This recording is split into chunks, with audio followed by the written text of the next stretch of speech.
પેશાબ કરતી વખતે ભૂલથી પણ ન કરતા આ 8 ભૂલો, નહીં તો થઈ શકે છે ગંભીર બીમારીઓ. નમસ્કાર મિત્રો, જય શ્રી કૃષ્ણ. દોસ્તો, આજે આપણે એક એવા વિષય પર વાત કરવા જઈ રહ્યા છીએ જેના વિશે શરમને કારણે લોકો ખુલ્લીને વાત કરવાનું પસંદ નથી કરતા, પરંતુ તે આપણા સ્વાસ્થ્ય સાથે સીધું જોડાયેલું છે.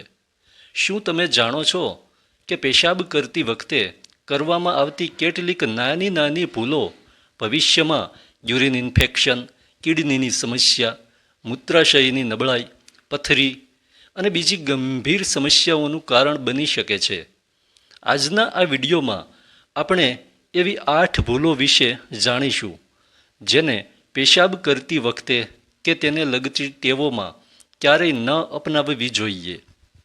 સાથે જ વિડીયોના અંતમાં આપણે કેટલાક સરળ ઉપાયો પણ બતાવીશું જે તમારી યુરિનરી સિસ્ટમને લાંબા સમય સુધી સ્વસ્થ રાખવામાં મદદ કરી શકે છે. તો વિડીયોને અંત સુધી જરૂર જુઓ.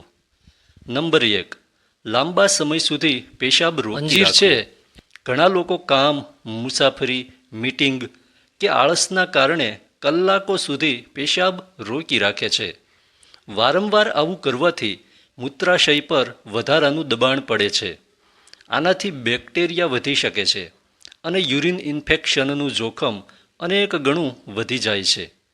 લાંબા સમય સુધી પેશાબ રોકવાથી બ્લેડરના સ્નાયુઓ પણ નબળા પડી શકે છે. જો આ આદત લાંબા સમય સુધી રહે તો કિડની પર પણ અસર પડી શકે છે.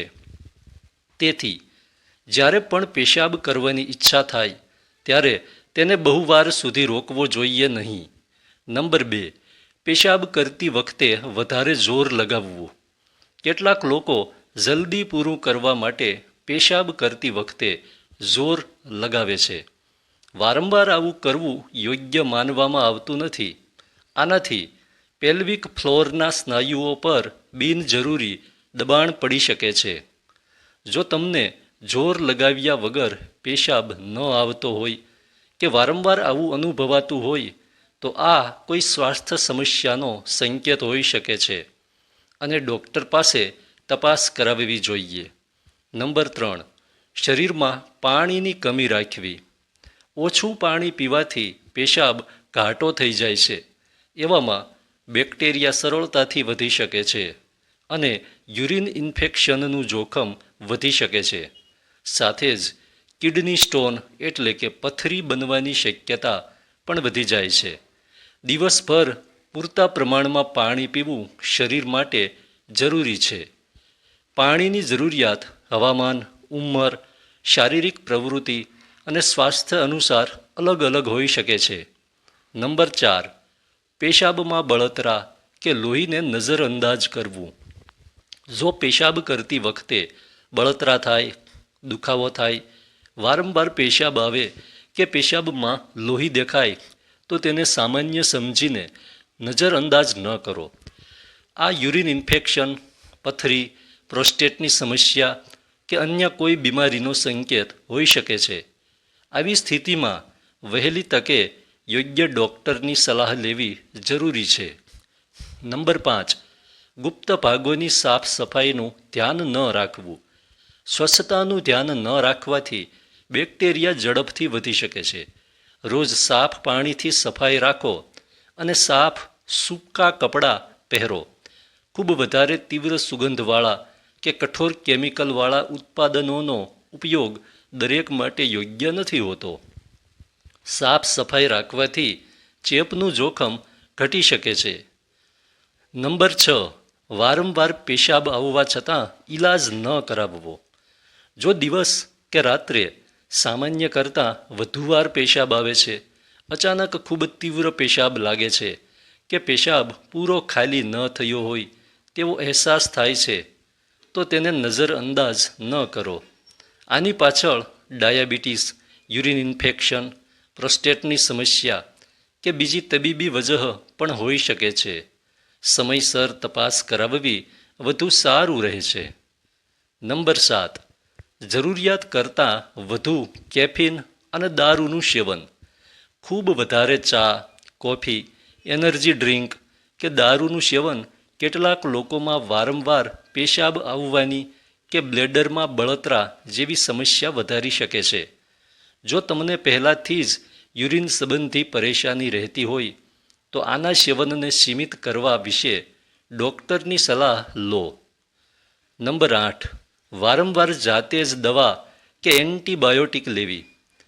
કેટલાક લોકો હળવી બળતરા કે પરેશાની થવા પર ડૉક્ટરની સલાહ લીધા વગર એન્ટીબાયોટિક લેવાનું શરૂ કરી દે છે. આ આદત નુકસાનકારક હોઈ શકે છે. ખોટી દવા લેવાથી બીમારી છુપાઈ શકે છે અને એન્ટીબાયોટિક રેઝિસ્ટન્સનું જોખમ પણ વધી શકે છે. હંમેશા ડૉક્ટરની સલાહ મુજબ જ દવા લો.